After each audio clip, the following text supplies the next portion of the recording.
Not quite a mushroom bourguignon and not as heavy as an American-style stew, this vegan portobello mushroom stew leaves nothing to be desired and checks all the boxes, especially if you're looking for a great plant-based alternative or just a lighter version of a hearty beef stew.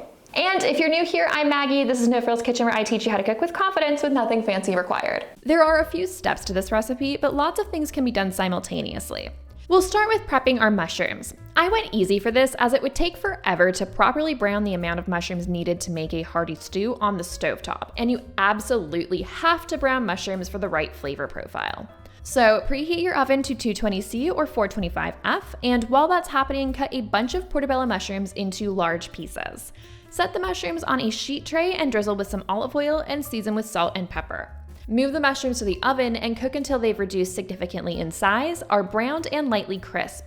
This should take about 20 minutes. Meanwhile, bring a bit of vegetable stock to a simmer and then remove it from the heat. Add some dried porcini mushrooms and cover. Let the mushrooms steep for at least 20 minutes or until they're rehydrated and tender. Once you've reached this stage, you can remove the mushrooms and give them a rough chop. Just make sure to hang on to the soaking liquid. You will be using it. While your mushrooms are roasting and soaking respectively, get the stew base situated. This starts with a mirepoix, or finely diced carrot, onion, and celery. You want to make sure all of this is very finely diced. I like to use a food processor for this, but you can just use a chef's knife if you're patient. While you're at it, cut another carrot into large pieces and peel and cut a few shallots into quarters through the root end. You can also tie a few sprigs of thyme together with some butcher's twine and finely mince some garlic.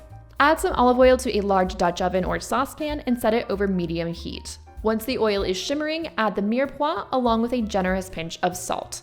Cook the veggies until they're tender and beginning to brown. This will take around 10 minutes. This is the same step I follow in recipes like my harira soup, and it's fundamental to getting a really complex flavor.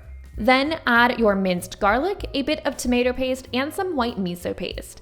This is another essential ingredient for upping the complexity of the stew. Cook all of this for a few minutes just until fragrant.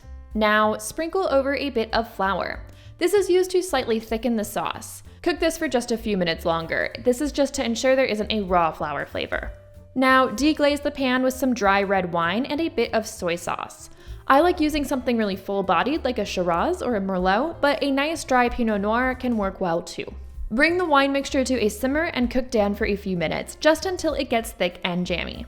Then add in your roasted portobello mushrooms, the rehydrated porcini mushrooms, your cut carrot, the shallots, your thyme bouquet, and some bay leaves. Pour over the mushroom soaking liquid that you held onto and bring everything to a gentle simmer. Allow everything to bubble away for about 20 minutes, just until the carrots and shallot are nice and tender and the gravy is thick and viscous. If you're concerned about the gravy getting too thick, then go ahead and add a splash of veggie stock every so often to adjust the consistency.